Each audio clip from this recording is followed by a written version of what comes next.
You ever think about that? Your bad day when your boss yelled at you. Or you spilled coffee on your shirt. That's the dream of hundreds of 19-year-old boys who died in my arms. My name is Margaret. I'm 96 years old. I was a U.S. Army nurse in the Korean War. I held young men as they took their last breath, hundreds of them. And every single one, hands, each and every one's hands, begged for the same thing. Give me one more day, just one more. And you? You've got about 30,000 days. And you're deployed to tears, and you're complaining through most of them. You're living like life owes you perfection, but life doesn't owe you a damn thing, not one bit. Listen, I'm dying, but there's one thing that nearly killed me 75 years ago, and I need to tell you before I go. I've watched hundreds of people die, but there was one death that almost killed me too, and that's why 75 years later, I still have to tell you this story. December 1950, Chosin Reservoir, Korea, 35 degrees below zero. I'm standing in what they called a hospital tent. Really just some tarps stretched between bamboo poles. Snow everywhere. The smell of blood mixed with wind cutting like knives. There was this kid named David, 19 years old, from Ohio. Bullet went straight through his left leg. The wound got badly infected. The smell of gangrene, the smell of flesh, rotting from the inside. That's something you never forget once you've smelled it. His leg was black from the knee down. We had no antibiotics, no way to stop the infection from spreading to his heart. All I had was my hands. So I sat with him all night, held his hand tight. He didn't cry, didn't scream from the pain. He only asked me one thing. Nurse, did my mom get the letter I sent? David died at 4 a.m. in my arms. His last words were, "Thank you for being here." I was only 20 years old then. And that's key, I understood. A really bad day isn't the day your boss yells at you. A really bad day is the day you have to write a letter to a mother in Ohio telling her that her son will never come home. I regret not hugging him one last time. I thought there would be more time. That night, I couldn't sleep. It's been 75 years, and somehow, every time someone whines about their boss yelling at them, or breaks down over a post on X that didn't get enough likes, David's face pops into my head. I'm 96 now, and I see you living in the world David used to dream about: a warm bed, good hot food, and dating girls. You're not lying in the snow waiting to die, and yet you still complain. But the one I regret most isn't David. David had no choice. The one I regret is the person who had a choice, but chose to die anyway. March 1951. Thomas, 22 years old, abdominal wound. Serious, but not fatal. He could have lived, but Thomas refused to eat, refused to drink. He just lay there, staring at the tent ceiling, saying only one thing: I don't want to fight anymore. I begged. I yelled in his face. I pleaded. Nothing moved him. Day 3. His lips cracked like dry paper. Day 5. Eyes sunken deep. Skin stretched thin. Day 7. His heartbeat so weak, I had to press my ear to his chest to hear it. Thomas died, not from the wound, but because he had already given up before that. The doctor said something to me I've remembered for 75 years. Maggie, sometimes people don't die because their body is weak. They die because their soul died first. I'm fucking furious. Yell at him. Yeah, so why didn't you save him then, with all that strength you got? He just stops talking. He knows. Sometimes no words work.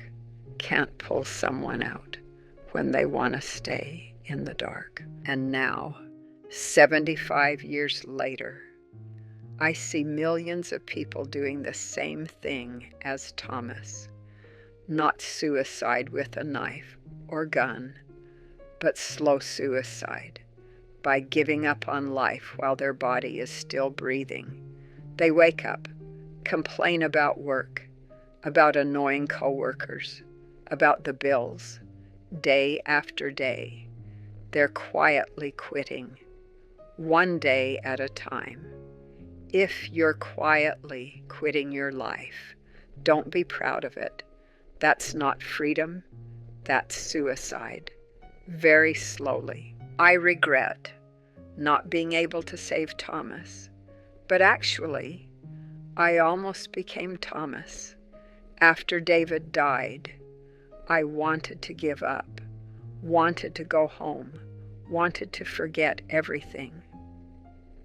I wrote a goodbye letter to my mother and hid it under my pillow. I was ready to quit. That night, I sat outside the tent, snow falling, gunfire echoing in the distance. I held the goodbye letter, ready to end everything.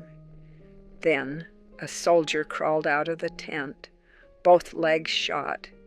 He looked up at me and said, "Nurse, can you help me write a letter to my mom? My hands are shaking too much." He didn't know I was about to give up.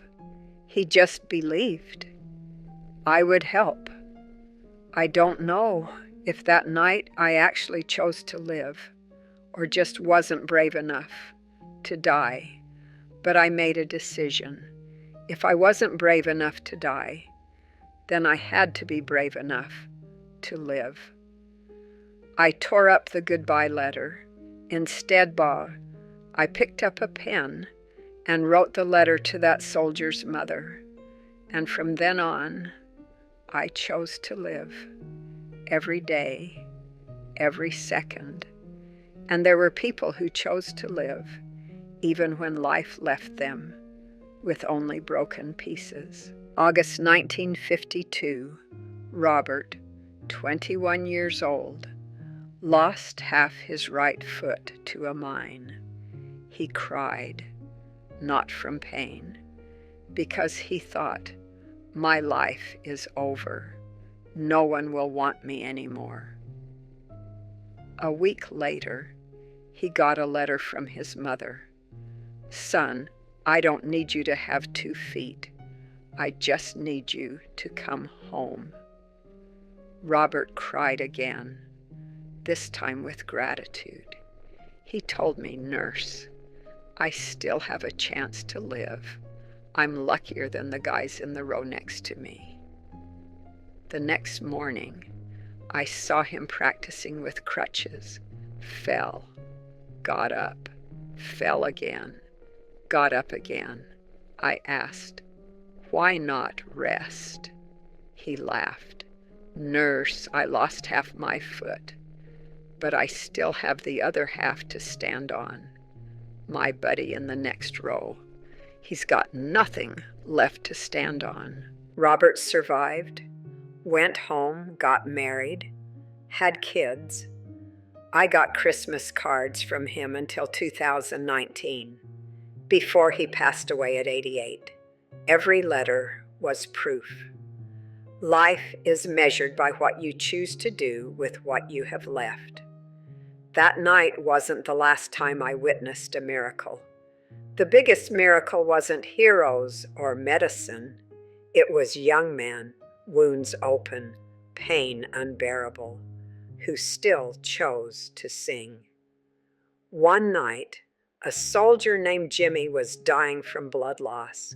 He sang Sweet Caroline in a trembling voice. Before closing his eyes, he gave his mother's silver ring to the person next to him with a whisper, "Give this to someone's granddaughter. Tell her to sing when she's sad." And the strange thing was, that night, in the hospital tent, all 23 remaining soldiers sang along. Some, too weak to speak, they just moved their lips. Some blinded by bombs, but they still sang. And in that moment, I realized they weren't singing because they were happy. That was their way of telling death. Not yet, not today. I still keep that ring to this day, but 75 years later, in 2022, I learned a shocking truth. Jimmy wasn't the one who gave me the ring. 2022. An 89-year-old man came to see me. He sat down, looked at me for a long time, then said, "Do you remember me? I was the boy in the back row, in the hospital tent that night. I couldn't sing. I was blind. I was mute after the explosion. But I heard you crying. I knew you wanted to give up, so I crawled out, my hands shaking, my legs hurting. I asked you to help me write a letter to my mother, not because I needed it, but because I wanted you to have a reason to stay." And that silver ring, I picked it up from Jimmy's hand before he closed his eyes. I gave it to you, not by accident, but so you'd have something to hold on to, something to remind you, to keep singing, to keep living. Thank you for not giving up that night, because if you had died, me and the other 22 men, we wouldn't have survived. I hugged him and I cried like a child. For 75 years, I thought I had saved them. Turns out, it was them who saved me. I'm 96 years old. I lived through war. I held hundreds of boys as they died. And here's the biggest truth. Your bad day is someone else's normal day. Your normal day is a dead man's dream.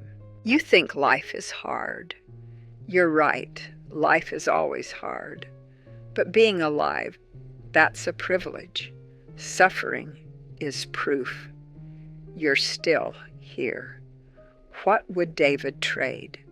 For one more of your bad days, he'd trade everything. To wake up, go to work, get yelled at by his boss, come home, complain about a flat tire right there on the road. He'd trade everything because that's life. But he's gone now. I used to think my job was to save people. I was wrong. My job is to remind you you're still alive, and life is a gift, not a right. Now, I'm 96. I still do that job, not in a hospital tent, but here, telling you, wake up. Life doesn't owe you perfection, but you owe life. Gratitude.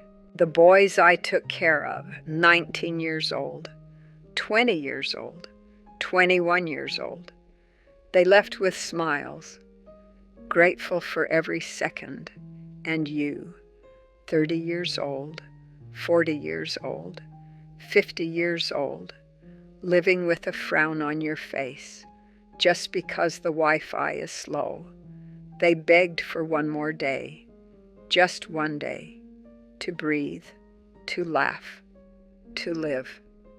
You have 30,000 days, and you complain through 29,999 of them. People tell me you say that because you lived through war. We're different. No, honey, you're not different. You're just choosing to suffer over things that don't matter. David suffered because a bullet tore through his leg. You suffer because a photo on Instagram didn't get enough likes. Don't tell me that's real suffering. I didn't make it to 96 by luck. I made it because I chose to live, really live, instead of just existing and complaining. Faith helped me choose joy every morning, despite the loss. So, what matters after 96 years of life? More than 75 years since the battlefield. I'll tell you right now the things you need to write down. Lesson 1. Stop calling normal days bad days when you opened your eyes. This morning, your heart was beating. Your lungs were breathing. Your legs could walk. That was already a good day. Don't wait for something big. Don't let ordinary days slip by in a frown. Before you touch your phone, stop. Just 10 seconds. Look at your hands that still move. Take a deep breath, a breath that doesn't hurt, that isn't blocked. Then ask yourself very slowly, very honestly, am I really living today? Or am I just letting time pass like a machine?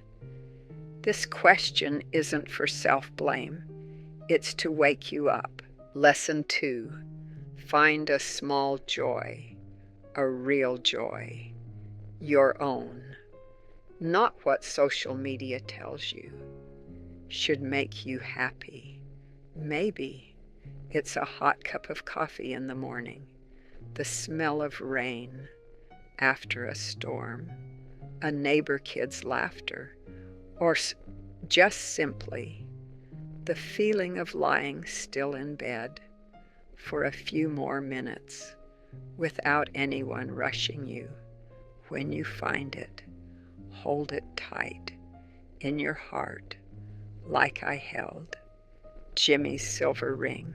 And whenever you're sad, touch something, a favorite mug, an old notebook, a necklace. Then whisper, today is a day David doesn't have. Today is a day Jimmy doesn't have. I won't waste it. Lesson 3. Live like David is watching you. Not to be afraid, but to be worthy. Imagine him standing there, 19 years old, leg black, from gangrene, eyes still bright, when asking about the letter to his mother. He's watching you wake up, watching you go to work, watching you argue with a coworker, watching you complain about the bills. He doesn't blame you. He just asks, very gently, "Miss Margaret, you're living for me. Are you happy?" That question will make you choke up. And that's when you wake up every night before you turn off the lights. Sit up a little and ask yourself 3 questions. You don't need to write them down. Just say them quietly in your head, very slowly. Question 1, did I really live today? Or did I just let time pass like a shadow? Question 2, if tomorrow doesn't come, what would I regret most for not doing today? Question 3, which version of myself, the complaining version, the stuck version, the afraid version, will I leave behind today and never carry forward again? These 3 questions aren't meant to hurt you. They're to help you let go. Let go of the old version, the tired version, the version that thinks life owes you something, and welcome the new version, the grateful version, the version that chooses to live, the version worthy of the sacrifices that you never asked for. You don't need a ring.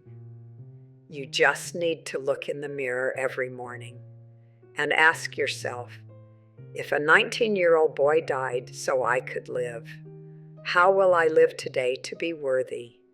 I'm 96 years old. My time is almost up, but your time, it's still here. It's not too late. Don't just exist. Now. Go. Start living. I'm Margaret Pennis, an AI character borrowing a voice to retell real history. I'm just a bridge between the past and you. But what I'm telling, the blood, tears, regrets, hope, soulcam, all came from people who truly lived and died. The lessons aren't from AI. The lessons are from humanity.